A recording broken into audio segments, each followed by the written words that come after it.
ये आपके काम का प्रसंग है सब लोगों का। एक बार लिया हुआ भगवान का नाम भी व्यक्ति का कल्याण कर सकता है।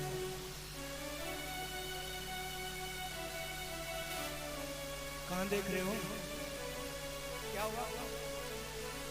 लिया हुआ भगवान का नाम भी व्यक्ति का कल्याण कर सकता है। ज्यादा नहीं, एक बार। यदि आपने मन से भगवान का नाम एक बार लिया है तो भी आपका कल्याण हो सकता है। देखो एक कथा है ऐसी।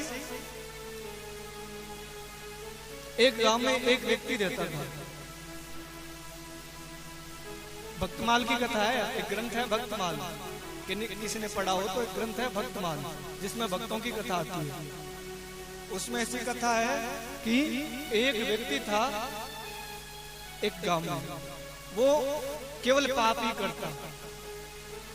उसके 3-4 काम बोले, रोज लोगों से लड़ाई करना, माता पिता से द्रोह करना, ब्राह्मणों से द्रोह करना, और कई कथा कीर्तन होती ना तो फिर उसका विरोध करना।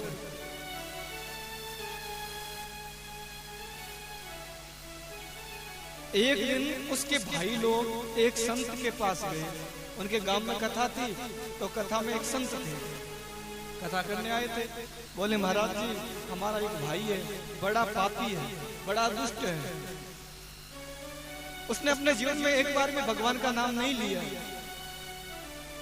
कुछ ऐसी कृपा करो कि वो भगवान का नाम ले ले, या महाराज थे तो ऐसी कृपा करो कि मेरा कल्याण हो जाए, उसका कल्याण हो, ऐसा कोई मार्ग बताओ। संत ने कहा कल मेरे पास लेके आ जाना। उसके भाइयों ने कहा चलो महाराज जी ने बुलाया है। बोले मैं महाराज के पास नहीं जाता। हाँ, ये तो ऐसे दुनिया को बेवकूफ बनाते हैं। कौन है भगवान? किसने देखा है भगवान को? अच्छा, कुछ लोग कहते हैं भगवान कहीं थाड़े खिड़ो है। यदि तुम देखने वाले को भगवान मानते हो तो ये बताओ कितने लोग अपनी आंखों से पीठ को देख सकते हैं? तारी आंखें हमारी पीठ में देख सको? देख सको तो क्या पीठ नहीं है? आपको दिखाई नहीं देती इसका मतलब पीठ नहीं है? पीठ है। अच्छा, आप अपनी आंख से अपने आईब्रो को देख सकते हो? भौवें, ये जो भौवें हैं इनको देख सकते हो? आंखों से नहीं देख सकते। आप कांच से देख सकते हो, अलग बात है, पर आंखों से नहीं देख सकते। तो क्या ये भौवें नहीं है? ये भी तो है ना। जिस प्रकार अपनी पीठ को देखने के लिए। अच्छा, एक चीज और बताओ, सब छोड़ो भाई। आप कहोगे ये तो भौवें तो आंखों से ऊपर है, भगवान तो ऊपर है, किसने देखा होगा? या पीठ पीछे है, भगवान तो भाई पता नहीं कहां छिपा है। अच्छा, एक चीज बताओ, नाक तो आंखों से नीचे है। आप दोनों आंखों से भी अपनी नाक की डांडी को नहीं देख सकते। ये है ना डांडी, नाक की। इस नाक की डांडी को दोनों आंखों से नहीं देख सकते। देख के कोशिश करो, देख पाओगे क्या?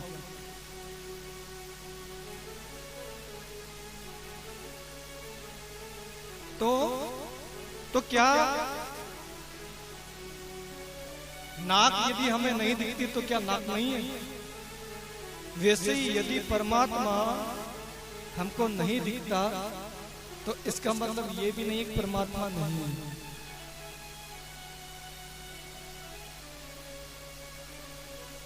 दिखने वाली चीज यदि परमात्मा होती तो मैं एक बात पूछता हूं आपको, हवा कभी आपने देखी है? हवा जी की चाल है, हवा कभी देखी आपने? किसी ने यदि हवा को देखी हो तो मुझे बताओ हवा का रंग क्या है? हवा का ही रंग रही है, पता है कहीं? हवा को कोई देख नहीं सकता, पर हवा है। पर हवा यदि नहीं होती तो हम जिंदा भी नहीं होते। हवा नहीं होती तो हम जिंदा भी नहीं होते।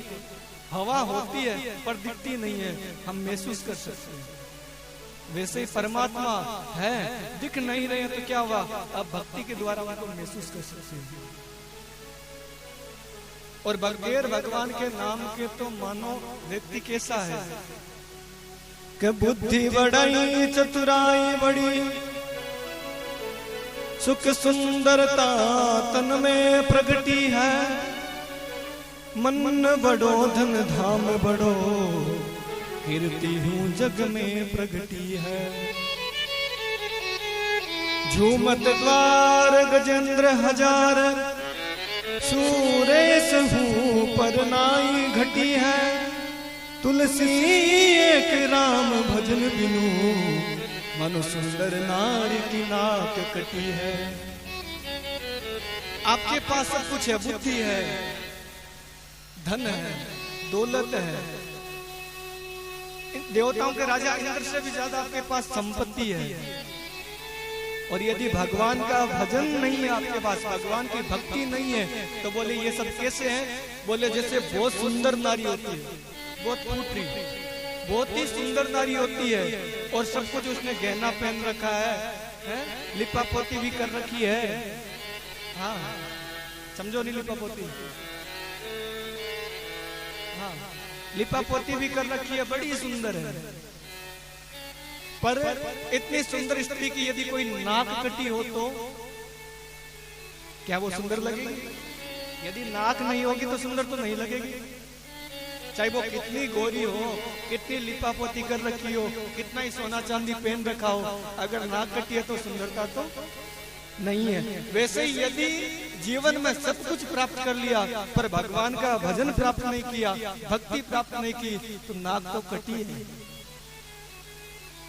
नाक तो कटी है। तो ये नाक कट गई जब राम नाम नहीं है, तो ये जीवन की नाक कट गई, तो सब कुछ प्राप्त करने के बाद भी कुछ प्राप्त नहीं की। प्रेम से बोलो जय श्री। तो अपने भाई से बोले महाराज जो कथा करने आए हैं ना, उनके पास चलो, तुम्हें बुलाया महाराज। बोले मैं इन महाराज फराज के पास नहीं जाता। बोले हमारे कहने से एक बार चल लो। गया, महाराज ने बोला कि देखो ये गलत बात है, पाप नहीं करना चाहिए, भगवान का भजन करना चाहिए। ऐसे जैसे महाराज ने बहुत सारी कथा सुनाई।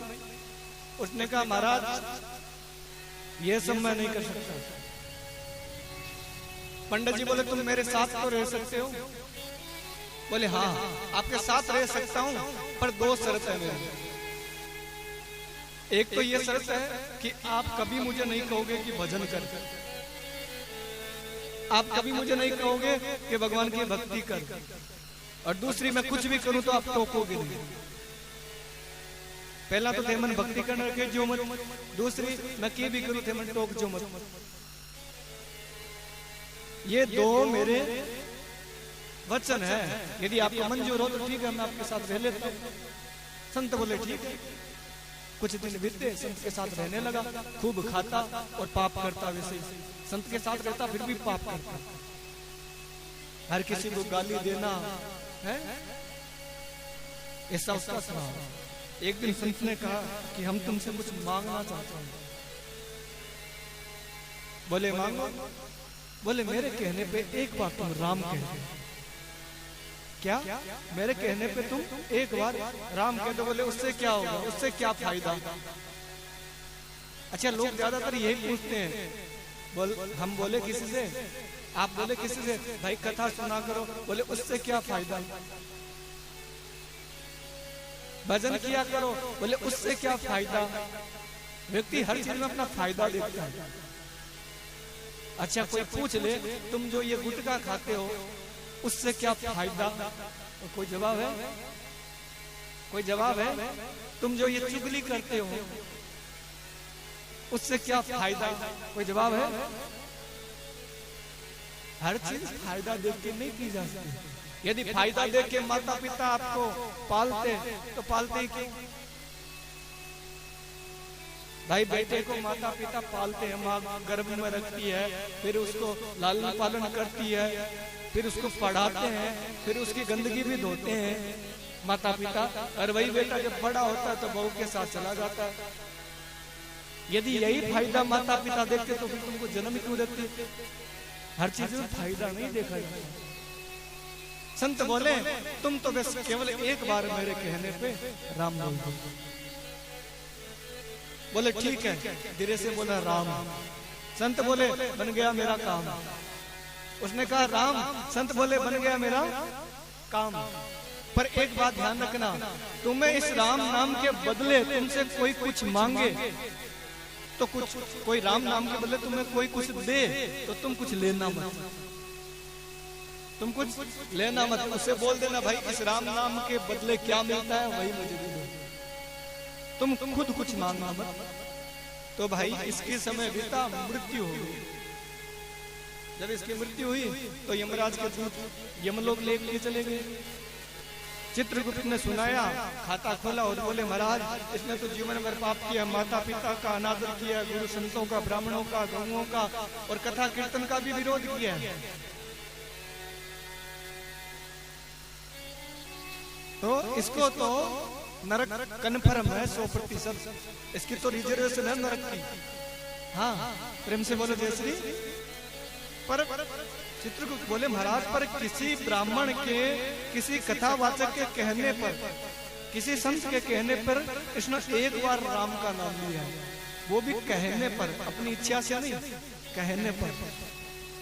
तो यमराज बोले उससे, बोले कि तुमने एक बार राम कहा है, बाकी तो तुमने पाप ही पाप किया है, तो ऐसा करो एक बार जो तुमने राम कहा है ना उसके बदले कुछ ले लो। अब इसको वो संत की बात याद आ गई। संत ने कहा था कि कोई तुम्हें कहे राम नाम के बदले ले लो तो कुछ लेना मत, बोलना इसके बदले क्या मिलता है वही दे दो। भाई राम नाम की क्या महिमा है, इसका क्या फल है, हमें तो वही दे दो। अब महाराज यमराज खूब माथा पीटे, पर यमराज को भी राम नाम की महिमा का पता नहीं। यमराज बोले हमारा तो पापियों को दंड देने का काम है, ये सत्संग कीर्तन का तो काम है नहीं, हमारे पास भक्त तो आते ही नहीं है, हमारे पास तो पापी जो होते हैं वही आते हैं, जिन्होंने कथा कीर्तन किए ना हो वही आते हैं, इसलिए भाई हमें तो इसका पता नहीं है कि राम नाम की क्या महिमा है। तो बोले फिर, तो यमराज बोले चलो एक काम करते हैं, देवताओं की सभा में चलते हैं। ये देवता जो है ना, भगवान का जब जन्म होता है तो भगवान की स्तुति करने आते हैं, तो इन देवताओं को तो पता होगा कि भगवान के नाम का क्या फल है, एक बार राम नाम बोलने का क्या फल है। तो उसने कहा, आदमी ने, बोले मैं तो कहीं नहीं जाता, तुम्हारे देवताओं को यहीं ले आओ। बोले देवताओं को यहाँ लेके आ जाएंगे तो ये सारे नरक में पड़े हुए पापी तर जाएंगे। हाँ तुम्हें चलना पड़ेगा। बोले देखो भाई यदि चलना है तो हमारी एक शर्त है। क्या शर्त है? बोले पालकी में जाऊंगा, पैदल नहीं जाऊंगा। अच्छा पालकी में, पालकी ढोने वाला कहरा जो होता है ना, पालकी जो ढोता है वो यमराज को बनना पड़ेगा। किसको? यमराज को। यमराज यदि पालकी उठाए अपने कंधे पे तो मैं उसमें बैठ के चल सकता हूँ, वरना मुझे नहीं पता। मुझे तो बता दो एक बार राम नाम कहने का क्या फल है। यमराज ने सोचा है प्रभु आज तो बड़ा फंसाया आपने है? अब यमराज ने पालकी मंगाई, 3 यम के दूत लगे, 1 यमराज लगे, और एक बार जिसने राम नाम कहा था ना वो भाई साहब अंदर बैठे। देवता ने दूर से देखा कि यमराज सदा तो लोगों को दंड देते हैं, आज तो यमराज को ही कोई दंड दे रहा है लगता है।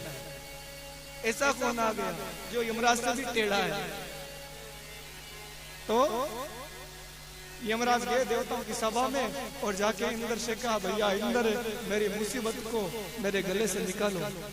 इंद्र बोले क्या हुआ? बोले इसी से ही पूछ लो।